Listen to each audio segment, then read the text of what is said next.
اللہ کے قانون کو توڑ رہے ہیں، آج ہم اللہ کی حدوں کو توڑ رہے ہیں۔ اللہ اکبر، حالات یہ ہو چکے ہیں کہ ہم اپنی طبیعت کے مطابق سوتے ہیں، رات کے 2-2 3-3 بجے تک ٹی وی کے اندر سیریل چل رہے ہیں، ہم اپنی طبیعت کے مطابق جاگتے ہیں اور اس کے اللہ اکبر پھر فجر کی نماز بستر میں غائب کر دیتے ہیں، اور پھر جو ہے جب سورج بلند ہوتا ہے، سورج طلوع ہوتا ہے، اس وقت ہماری آنکھ کھلتی ہے۔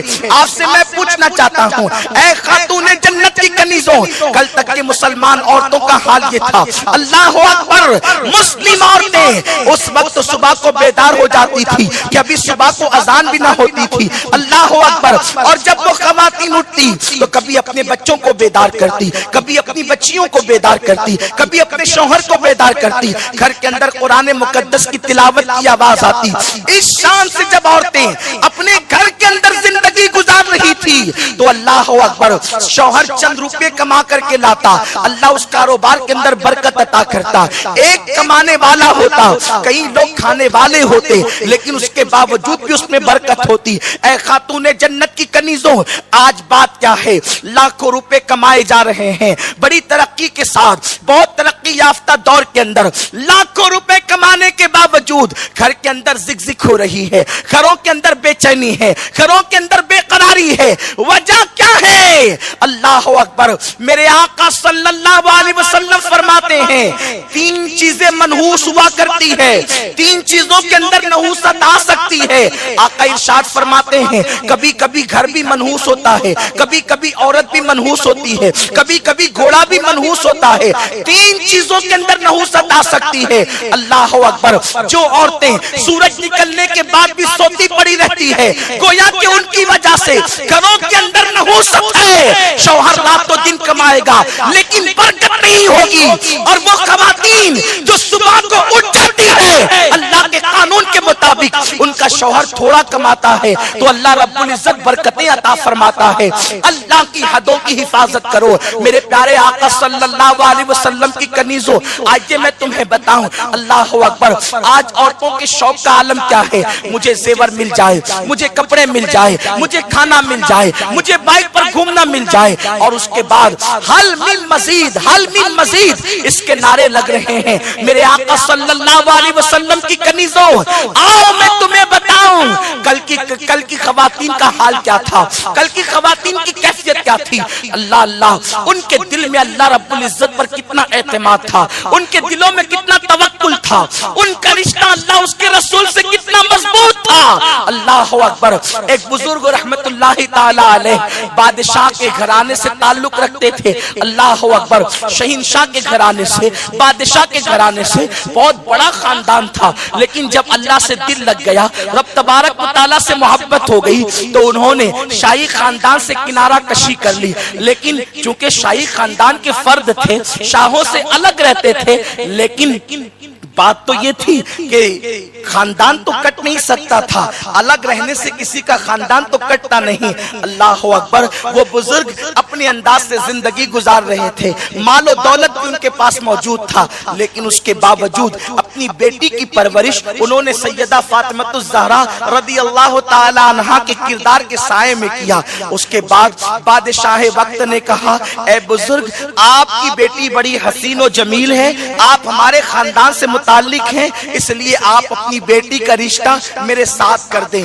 آپ نے جیسے ہی سنا کہ بادشاہ وقت اپنے لیے میری بیٹی کا رشتہ مانگ رہا ہے، میں تم سے پوچھنا چاہتا ہوں، اے خاتون جنت کی کنیزوں، اگر وقت کے ایم ایل اے کے گھر سے، ایم پی کے گھر سے یا وزیر کے گھر سے آپ کے گھر رشتہ آئے تو ہمیں خوشی ہوتی ہے، بڑے بڑے تاجروں کے یہاں سے رشتے آئے تو ہمیں خوشی ہوتی ہے، اور یقیناً خوشی کی بات بھی ہے۔ اللہ اکبر، خاتون جنت رضی اللہ تعالی عنہ کی کنیزوں، میرے آقا صلی اللہ علیہ وسلم کی کنیزوں، انسان کہتا ہے الحمدللہ میری بیٹی کو اتنے بڑے بڑے گھرانے سے رشتے آ رہے ہیں، لیکن اللہ اکبر، کیا سوچ تھی اس زمانے کے مسلمانوں کی۔ اللہ بادشاہ سے کہا 3 دن کی مہلت مجھے دے دے، 3 دن کی مہلت مجھے چاہیے تاکہ میں اس پر غور کر سکوں. اور اس کے بعد گھر تشریف لانے کے بعد آپ کہتے ہیں بادشاہ تو حرام و حلال میں تمیز کیے بغیر مال جمع کرتا ہے, میں اپنی بیٹی کو جہنم میں جھونک نہیں سکتا. اور اس کے بعد آپ رشتہ ڈھونڈنے کے لیے نکلے.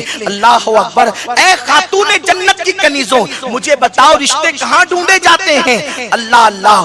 ہم بازار میں رشتہ ڈھونڈتے ہیں, ہم گھروں پہ جا کے رشتہ ڈھونڈتے ہیں, ہم پارکوں میں رشتہ ڈھونڈتے ہیں, ہم مال میں جا کے رشتہ ڈھونڈتے ہیں. لیکن اللہ والوں کی فکر کیا تھی؟ وہ رشتہ ڈھونڈنے کے لیے نکلے بیٹی کا. کبھی اس مسجد جا رہے ہیں, کبھی اس مسجد جا رہے ہیں, مسجد کے دروازے پہ جا رہے ہیں. کیوں جا رہے ہیں؟ کہ مجھے داماد ملے تو گناہوں کی اڈوں پر جانے والا نہیں, مجھے داماد ملے تو اللہ کے گھر سے چمٹا ہوا ملے. کیونکہ جو رب کا وفادار ہوگا وہ سب کا وفادار ہوگا. جو رب کا وفادار نہیں ہو سکتا وہ میری بیٹی کا بھی وفادار نہیں ہو سکتا. آخر کار ایک نوجوان کو مسجد سے لگا ہوا پایا, اس کو دیکھا, اس کے چہرے پر نورانیت تھی. اللہ اکبر. اس نوجوان سے کہتے ہیں بیٹے تم کنوارے ہو یا شادی شدہ ہو؟ اس نے کہا کہ بابا میں تو کنوارا ہوں اور ابھی تک میری شادی نہیں ہوئی. وجہ یہ ہے میرے پاس کوئی مکان نہیں, کرائے کے مکان میں رہتا ہوں, میری کوئی مستقل آمدنی نہیں, مزدوری کر کے 2 روٹی اتنا پیسہ کماتا ہوں, 1 روٹی صبح کو کھاتا ہوں, 1 روٹی شام کو کھاتا ہوں. کہا بس آپ بتائیں کہ آپ شادی کرنا چاہتے ہیں؟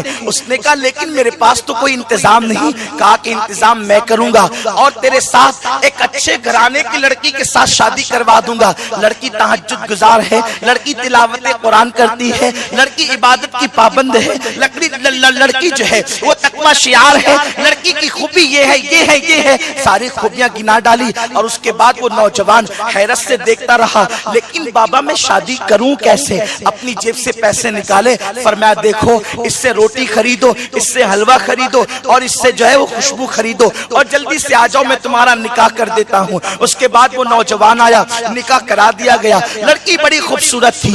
اس 3 دن کے اندر نکاح ہو گیا. اور اس کے بعد جب بادشاہ کا الچی آیا تو آپ نے فرمایا کس نے کہا بادشاہ کو کہ میرے گھر میں لڑکی موجود ہے؟ ارے نادان, جو لڑکیاں کنواری ہوتی ہے بغیر شوہر والی ہوتی ہے اس کے نکاح دوسروں کے ساتھ کیے جاتے ہیں. میری تو ایک ہی بیٹی تھی اور اس کا نکاح تو میں کر چکا ہوں, اب میرے گھر کوئی بیٹی نہیں ہے. بادشاہ کو یہ کہہ کے رخصت کر دیا, بادشاہ کے الچی کو یہ کہہ کر رخصت کر دیا. اب ہوا کیا ہے, لڑکی کی رخصتی کا وقت قریب آتا ہے. ایک باپ اپنی بیٹی کو اس کے شوہر کے گھر پہنچاتا ہے. اللہ اکبر. وہ بیٹی کتنی پاکیزہ خیالات کی تھی. وہ بیٹی جو ہے اللہ اکبر جب اپنے شوہر کے گھر گئی تو شوہر کے گھر جانے کے بعد کیا دیکھا, سراہی کے اوپر ایک روٹی رکھی ہوئی ہے. اس لڑکی نے شوہر سے پوچھا میرے سرتاج یہ روٹی کائے کے لیے رکھی ہوئی ہے؟ شوہر نے کہا بیگم آج ہماری شادی ہوئی ہے, آج ہمارا نکاح ہوا ہے, رات ہم خوشیوں میں گزاریں گے اور جب صبح ہوگی تو اس روٹی سے آدھی میں کھاؤں گا اور آدھی تم کھاؤ گی, اس لیے میں نے آج روٹی بچا کر کے رکھی ہے. لڑکی فوراً اٹھ کر کے کھڑی ہو گئی اور کہنے لگی اسی وقت مجھے اپنے باپ کے گھر پہنچا دو, تمہارے ساتھ میرا نباہ نہیں ہو سکتا. اس جوان نے کہا میں نے تو پہلے ہی سوچا تھا ایک شاہی خاندان کی بیٹی جو ناز و نم میں پلی ہے وہ میرے ساتھ کیسے زندگی گزار سکتی ہے. میں تو 2 روٹی کمانے والا انسان ہوں, یقیناً میرے ساتھ یہی ہونا تھا, لیکن تم نے میری غربت کا مذاق اڑانے کے لیے کیوں نکاح کیا؟ لڑکی نے کہا میں جو اپنے باپ کے گھر پہنچانے کی بات کرتی ہوں تم نے اس سے مطلب کیا لیا؟ شوہر کہتا ہے مطلب یہ لیا کہ میرے گھر میں ایک ہی روٹی دیکھ کر بڑے باپ کی بیٹی واپس جانے کے لیے تیار ہے. اس لڑکی نے کہا نہیں, تم نے مطلب غلط سمجھا ہے, میں وہ لڑکیوں میں سے نہیں جو باپ کے مال پہ ناز کروں, میں ان لڑکیوں میں سے ہوں جو سیدہ فاطمہ کے کردار پہ عمل کرتی ہوں. یاد رکھے یا تو گھر میں یہ روٹی رہے گی یا تو گھر میں رہوں گی. ارے اس شوہر کے ساتھ میں کیسے نباہ کر لوں جس کو اللہ پر اتنا بھی بھروسہ نہیں کہ جس اللہ نے رات کو کھلایا وہ اللہ صبح بھی کھلائے گا. ارے جو خدا سمندر کی تہ میں جانوروں کو رزق دیتا ہے وہ تمہیں اور مجھے بھول جائے گا. تمہارا توکل کام کامل نہیں ہے، اس لیے میں گھر چھوڑ کے جانا چاہتی ہوں، یا روٹی رہے یا میں رہوں۔ شوہر نے کہا ٹھیک ہے، اگر مجھ سے بڑا تمہارا توکل ہے تو روٹی نہیں رہے گی۔ وہ روٹی لے کر نکلے اور غریب ملا تو اس کو دے دیا، اور اس کے بعد آئے اور پھر گھر کے اندر آتے ہیں۔ اللہ اکبر، ان میاں بیوی سے جو بچہ پیدا ہوتا ہے وہ وقت کا ولی کامل پیدا ہوتا ہے۔ آپ غور فرمائیں، اگر قوم کی بیٹیاں اتنا نہیں کر سکتی، اور ہمیں معلوم ہے دور کے حوالے سے اتنا تقویٰ تو آپ اختیار نہیں کر سکتی، کم سے کم اتنا تو کر سکتی ہے کہ اگر غریب شوہر مل جائے تو غریب شوہر کے ساتھ نباہ کر لو، اسے تنگ مت کرو۔